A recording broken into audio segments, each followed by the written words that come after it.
So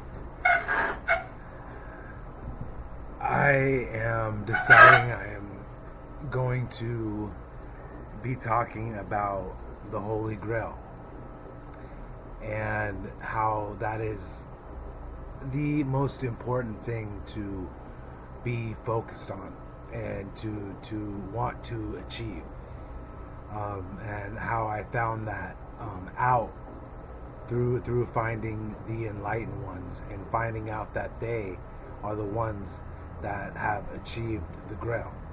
You know, they are the Grail Knights, and that is the real truth. And then once you find that out, you open the door to a mansion of wonders, where you do get to you get to go on a quest, you know, for the Holy Grail. And my personal life, you know, my book culminated in me finding the Illuminati, and then learning about the hero's journey and the quest for the Holy Grail, and how they were intertwined. They were actually it was a real quest, and how it was related with the hero's journey, and then how every movie is, you know, has pretty much the hero's journey in it as the blueprint for its magic. And so once I realized that, and then the Illuminati, they explain the Matrix, you know, and each of the steps of the hero's journey in the Matrix. In the first work that I discovered of theirs. And then, so they show you how the Matrix is set up in the blueprint of the hero's journey, which is also connected to the Grail quest. And when I saw that, and then how it relates to your life and the soul, and you realize that you're doing the same thing, you're living the hero's journey in your life. And so, you know, obviously then, like, one of the main the most important story myth, really, to the enlightened ones, is the Grail quest, like the quest for the Holy Grail. And this goes through, you know, each of the main important topics of the Grail quest, and explains the uncovering of what they really are. So this is the uncovering of what it all really means.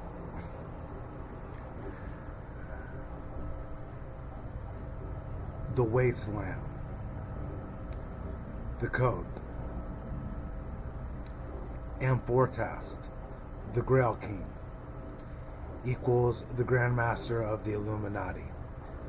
So in the Grail quest, in the story, Amfortast is the Grail King. So he represents the Grand Master of the Enlightened Ones. And then the Grail Knights, the Knights of the Grail, are the Illuminati. And then Mont Sauvage is the Grail Castle, and that represents the Illuminati headquarters. And I can honestly, from what I have discovered about the enlightened ones, not by air or by sea shall you reach the Hyperboreans, which Pindar said that. And Pindar was a Greek poet, and he was talking about the Illuminati when he said that, because you're not going to be able to find them by land or by air or by sea. It is definitely by mind that you come across them. And the Grail Castle is in like it is in the mind. So the Grail Hollows is the holy relics of the Illuminati. So the Grail Hollows is like the spear of destiny, the you know the Holy Grail, the dish, and there's another one too. But in the story, the Grail Hollows represent the most sacred objects of the Illuminati, which the Enlightened ones actually have possession of. And the Holy Grail is the Illuminati's most sacred object. The Spear of Destiny is equal to the holy weapon for killing God. Which, when you say that, about killing God, the mission to kill God, like Abrahamist and people that are believers will automatically be like in detest and heresy if you say the mission to kill God. But once you become initiated into the Illuminati, you realize what they are saying about that, and that is killing the Abrahamic God. That's the tyrannical tyrant God that is controlling the masses of this world through religious, economic, and political control. So then that's been the Illuminati's main goal since actually the times of King Solomon, when he built the Temple of Solomon and the Ark of the Covenant, and it was a weapon. Like, it was a weapon for killing the demiurge, and that's false, consciousness, false everything, because that's what people are. That's the world we're creating right now, is the demiurge's world, and that this is a Gnostic belief that has to do with the Grail quest, and how the wasteland, like the world is the wasteland, and it's the wasteland because the elite have made it that way, and we are the people are having to are having to live with what the narcissist, elitist oligarchs are responsible for. So the Enlightened ones have always been, throughout the ages, the ones opposed to the elite and the way this world is, which is controlled by the three-body problem, which is democracy, free market Zionist capitalism, and the Abrahamic religions. So, throughout the ages, they have been revolutionary, and they've been responsible for French Revolution, American Revolution, Russian revolutions, all the revolutions. They have been the organizations behind the revolutions, but for the greater good. So all the revolutions were good because the people actually had enough to rise up against the governments, and even get to the point where they're beheading them and stuff, because they are in knowledge of what is really being done to them, which the government today has been able to use bread and circuses and stuff to keep people from really knowing what's going on. But now that's becoming apparent as everything's wearing off, and then we're seeing the gap that's being built between the rich and the poor, because there is no middle class anymore, and that's obviously been diminished by the 1% that holds all the money and then leaves us with nothing, and then they pass it down in perpetuity, like throughout just the inheritance, which is obviously there's a answer for that too, because the Illuminati have the answer to everything.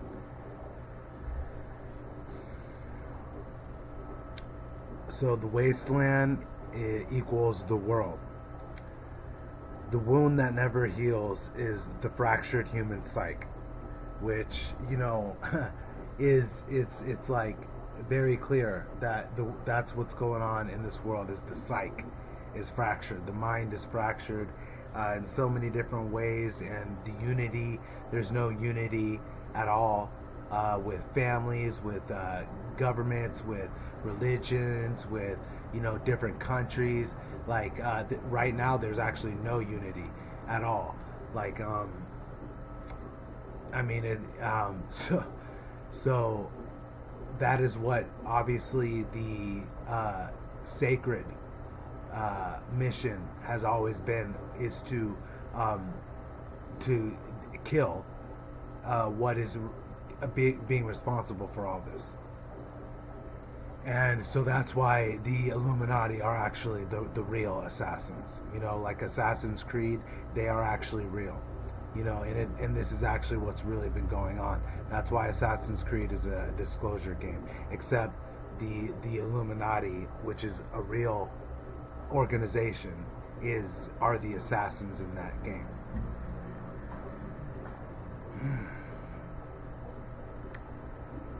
And the Illuminati have throughout time gotten through symbols, books, everything, like what's really going on. And then once you learn about what's going on, you either can make the choice to fight or submit, and then that's what part of taking the red pill and blue pill is about. And the Illuminati actually related to the Matrix too, because the in the Matrix, he finds out he's got to fight for his freedom and liberation, and that's actually what you got to do. And then you got to identify the actual real enemy, which are the elite of the world. And then you have to unite behind that, knowing who the real enemy is, and then knowing that there is another way besides their way, which is what we're waking up to.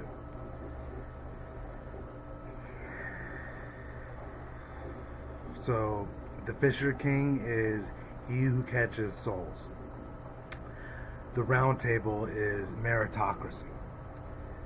So the Round Table in the Grail, the quest for the Holy Grail, that story is that actually it's not a story, but is like meritocracy represents what a round table is, which you can just logically be like, that makes sense. Everybody's got the same say in everything. They're facing each other. You know what I'm saying? There isn't like a one person going in front of the other, like our government is today. Like we have the people this way, and then we have the heads of state and stuff right there, and it's definitely not a round table at all.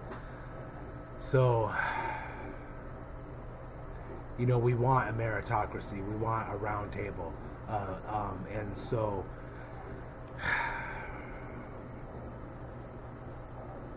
in order to make this happen, we have to understand that a meritocratic republic is what we run in for our future, and actually what's is going to be the inevitability.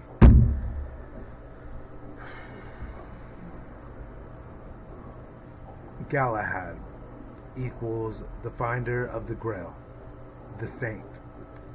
So Galahad in the story is the one that finds the Grail.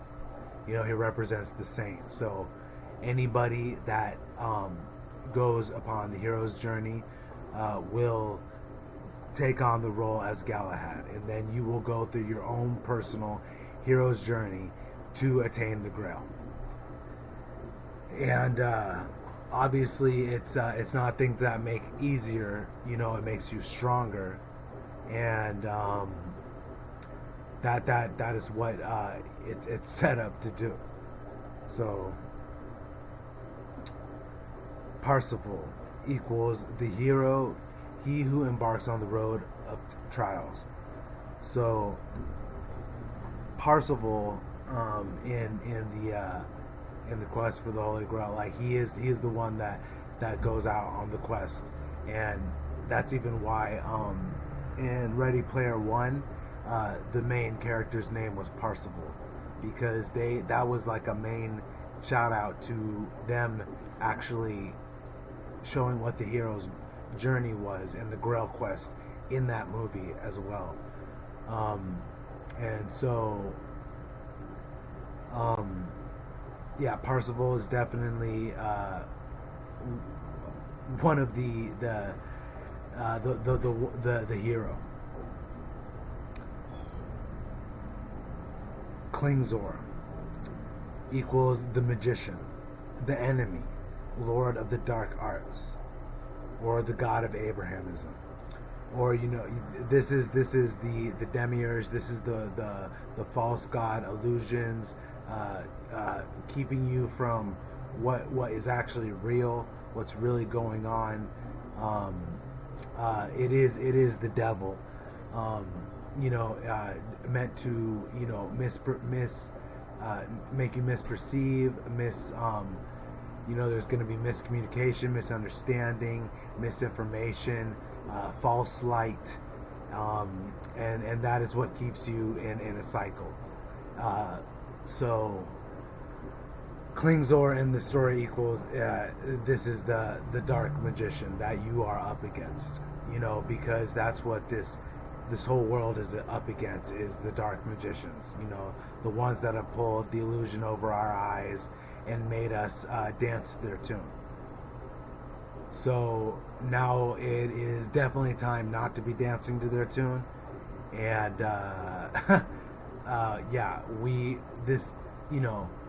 we can have this. Is going to be an intellectual revolution and not a violent one, even though from in the past they've been violent, but now it's actually going to come through an intellectual revolution. It's not going to be a velvet revolution, but it is going to be intellectual, and we are going to have help, from our friends in higher places to show us who we are, so that we can be empowered to hold the ones responsible that are enslaving us.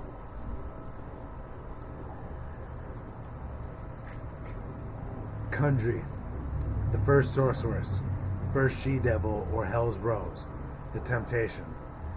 And in the hero's journey in the Grail quest, the hero gets tempted. There's going to be temptation for you to lose your focus and stuff on the final mission in Grail. But actually, they said in the Matrix, in that one instance, it is Trinity, but actually Neo turns it into love for the temptation. He doesn't let the temptation steer him off his path. So, the Siege Perilous, the traitor seat, for those who betray the Illuminati, the seat that's deadly to all who are unworthy. So that's a real thing, because the Illuminati are the holders of the Grail, and it is the most sacred relic object that there is, and you actually have to be able to like sit in the seat and be able to withstand its power and stuff, and be able to be of the light and of pure intention and all of that, or else you don't want to sit in the seat because it will destroy you. And that's what I have learned about the Grail as well.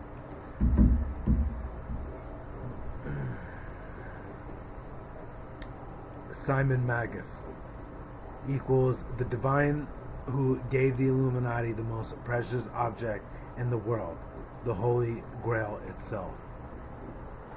So with Simon Magus, from the mainstream point, he was he's been labeled as a sorcerer, and he was a Gnostic, and in the Illuminati, one of the Grand Masters, one of the most influential people in the Illuminati.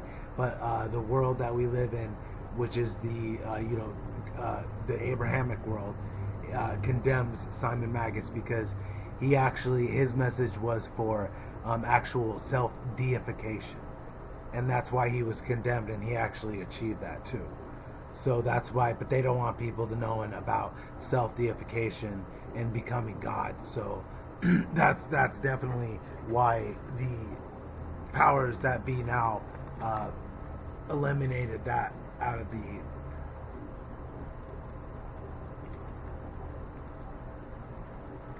the history. So Simon Magus is actually Jesus Christ, like in the Illuminati's context. Even though Jesus Christ is Yeshua ben Joseph, and he was part of actually an elite Jewish family that was actually trying to cause an uprising in the Roman times against the Roman, like a Jewish uprising, and it wasn't even really a spiritual uprising as much as it was a political uprising. And so and his name was Yeshua ben Joseph. So his whole death was actually for for just putting him to death because he was causing an uprising. And then the Romans made a religion around it, and then deified Jesus for control through Christianity. And but that's just a different subject. That's the true history of Jesus Christ, or the hidden history of Jesus Christ, which the Illuminati wrote books about it. And if you want to learn about that, you can read the books. But if you don't, and if you're an Abrahamist and it's going to be offensive to you, then don't read it.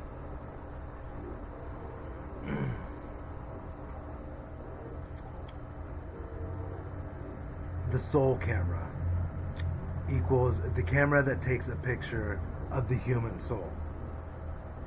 What is the connection between it and the Grail? No one who fails the soul camera test can ever be admitted to the presence of the Grail.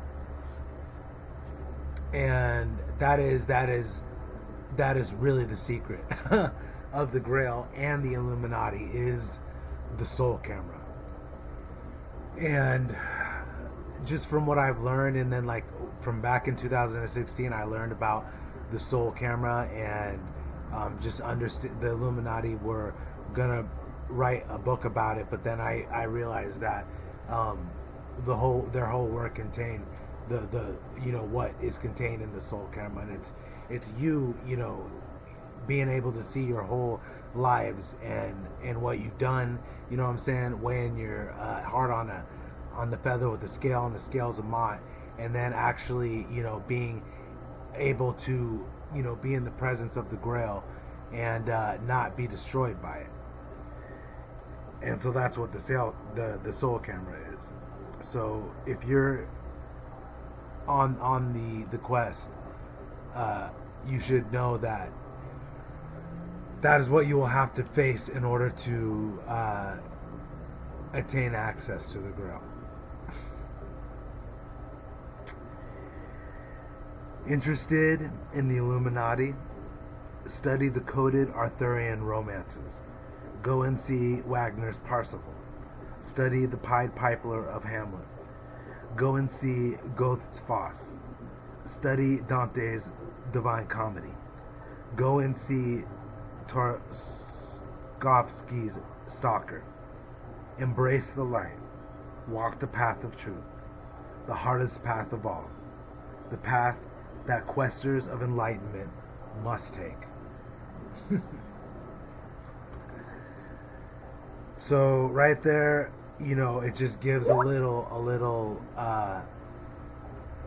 taste into who the Illuminati really are, and how they're the ones that hold the Grail, and the quest to find them is much more of a greater adventure than the false quest of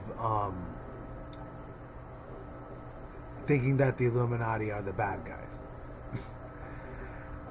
and that they are the creators of a sinister new world order that's meant to enslave humanity. But because that who they're really referring to are the dark elite cabal, the organization that already has done that, and the Illuminati are the ones that oppose the organization of the elite.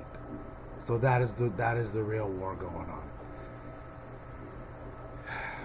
And you know which side you're on, or you can be on the dark side, or the elite cabal, the ones that are perpetuating the old world order that enslaves us, where you know the slaves just get little menial miscs of things, while the conquerors and the elite just go out and explore the stars and keep technologies away from us, while we just get bred in circuses and raising egg prices and all of this stuff, while they continue to gain the wealth and separate the gap.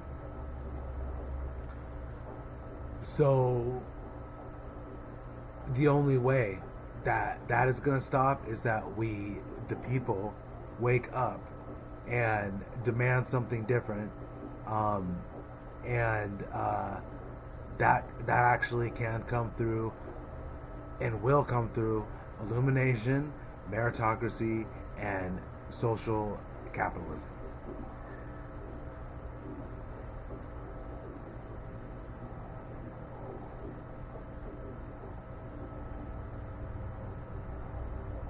All right, so that was 27 minutes. Oh man.